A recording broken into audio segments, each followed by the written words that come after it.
या सागरातील मंथन भीमात होते समतेच्या भावना निळ्या रक्ताची धमक बघ, स्वाभिमानाची आग आहेस, घाबरू नको कुणाच्या बापाला, तू भीमाचा वाघ आहेस.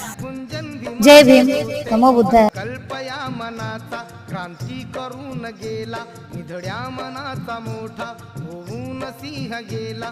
दिपविले कैक ज्ञानी माझ्या धुरंधराने, इतिहास घडविला माझ्या युगंधराने. ती आस नाही केली श्रीमंतीच्या धनाची, फुलविली बाग ऐसी येथे परिश्रमाची. दुःखाला झेलणारा काळाला छेदणारा, गुणवंत पाहिला मी अन्यायी झुंजणारा. विसरून गेला शेवटी जातीयतेची ज्वाला, भीमराव माणसाला माणूस करून गेला काळाच्या डोळ्यावरती.